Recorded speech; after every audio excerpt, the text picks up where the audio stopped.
అసలు మీ ఫాదర్ ఏం చేసేవారు? మా నాన్న ఐ థింక్ నేను పుట్టిన టైంలో he was working in Hindustan cables and copper fibre కేబుల్స్లో ఐ థింక్ ప్రొక్యూర్మెంట్ డిపార్ట్మెంట్లో పనిచేసేవాళ్ళు. ఓకే.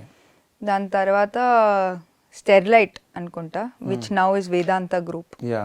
సో స్టెర్లైట్లో he started off as an executive and he left the company in the position of a senior vice president. Wow. And దాని తర్వాత ఏ department అని అన్ని he headed sales, marketing and distribution. Wow. నాకు మా నాన్న జాబ్లో నేను చాలా ఎంజాయ్ చేసేదాన్ని. మా నాన్న ఆఫీస్వి చాలా డిస్కస్ చేసేవాళ్ళు. నాకు చిన్నప్పటి నుంచి ఇంట్రెస్ట్. సో మా నాన్న ఎప్పుడూ నన్ను ఒక ఈక్వల్ లాగా ట్రీట్ చేసేవాళ్ళు కాబట్టి ఛాలెంజెస్ నాకు తెలుసుకోవడం ఇంట్రెస్ట్. ఎట్లా అవుతుంది, ఎట్లా చేస్తారు, సో ఇంటర్నెట్ ఎట్లా ట్రాన్స్మిట్ అవుతుంది, మీరు ప్రొక్యూర్మెంట్ ఏ సిస్టమ్స్ యూస్ చేస్తారు, అవన్నీ అడిగేదాన్ని. So he worked in Sterlite. ఆ వేదాంతాలో అయిపోయిన తర్వాత I think he worked for some time in Usha telecom. So ఆయన ఇండస్ట్రీ మార్చారు. మా నాన్నగారు కూడా అన్ని ఇండస్ట్రీస్లో ఎక్స్పీరియన్సెస్ తీసుకున్నారు.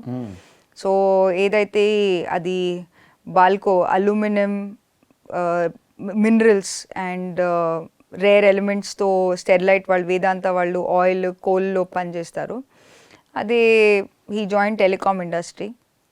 టెలికామ్ తర్వాత హెచ్సిఎల్లో పనిచేశారు, సిస్టమ్ ఇంటిగ్రేషన్. దాని తర్వాత Mahindra British telecom where he developed again system integration. And దాని తర్వాత హీ డిసైడెడ్ దట్ ఆయన ఎడ్యుకేషన్ ఇండస్ట్రీలో పనిచేస్తారు.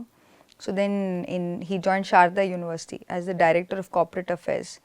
దాంట్లో actually I enjoyed a lot with my father because ఆయన ఇండస్ట్రీ ఏదైతే ఎడ్యుకేషన్లో మనం పిల్లలకి చదువు నేర్పిస్తాం, జాబ్స్లో ఏమో వాళ్ళకి జాబ్ పరంగా వాళ్ళకి ఏదైతే స్కిల్ సెట్ ఉందో వాళ్ళు అది ఎక్స్పెక్ట్ చేస్తాం. ఈ రెండిట్లో గ్యాప్ ఉంది. సో ఇండస్ట్రీ అకాడమియాని కలపాలి అని ఆ కొలాబరేషన్ అని మొదలుపెట్టారు. దాంట్లో అది నాకు స్పిరిచువాలిటీలో చాలా బాగా నాకు హెల్ప్ చేసింది యాక్చువల్లీ. బికాజ్ స్టడీస్, స్పిరిచువాలిటీ ఎట్లా go hand in hand, courses మనం ఎట్లా డిజైన్ చేసుకోవచ్చు అని అట్లా మేము బాగా నేర్చుకున్నాం. ఆయన బోయింగ్లో కూడా పనిచేశారు కదా? ఎస్, అది నేను మర్చిపోయాను. So for some time he work so he worked for some time in Boeing. బోయింగ్లో వాళ్ళ network security department was there, cyber security. మీ ఫాదర్ అప్రాక్సిమేట్ సాలరీ ఎంత ఉండేది? ఐ థింక్ అరౌండ్ 50-60 lakhs ఉండేదేమో సంవత్సరానికి. అయి ఉండొచ్చు. సంవత్సరానికి 50-60 లక్షలు సంపాదించారు ఆయన.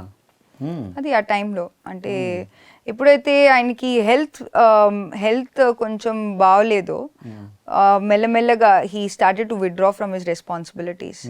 అంటే ఆయనకి జాబ్ ఒకటే కాదు, ఆయనకి లెర్నింగ్ తపనం ఉంది. So at the age of 45 he said I'm going to go for PhD. So అప్పుడు ఎప్పుడైతే 4G ఇంకా ఇంట్రడ్యూస్ అవ్వలేదు, వైఫై ఇంకా పూర్తిగా మనం ఆ టెక్నాలజీని వాడట్లేదు, ఆ టైంలో ఒక కంపెనీ మొదలు పెట్టాలి, ఇండియాలో ఇండియా వైడ్ ఇంటర్నెట్ వెళ్ళాలి, 5G టెక్నాలజీ ఒకరోజు వస్తుంది, ఇండియా అంతా ఇంటర్నెట్ కనెక్టివిటీ ఉంటుంది అని వైఫై స్పెక్ట్రమ్కి ఒక కంపెనీ సెటప్ చేయాలని వాళ్ళు మొదలుపెట్టారు. So he did PhD also in that subject. అంటే నేర్చుకుంటూ ఉండాలి అని ఆయనకు తప్పని ఉండేది. అండ్ ఆయన్ని చూసుకొని మాకు కొంచెం అది నేర్చుకుంటూ ఉంటాం. So for him more than the salary he enjoyed his job. అది నేను చూసింది. టాప్ మోస్ట్ ఎంఎన్సీస్ అన్ని చూసుకుంటూ వచ్చాడు ఆయన. యా, అన్ని ఎక్స్పీరియన్సెస్ ఆయన తీసుకున్నారు. ఓకే.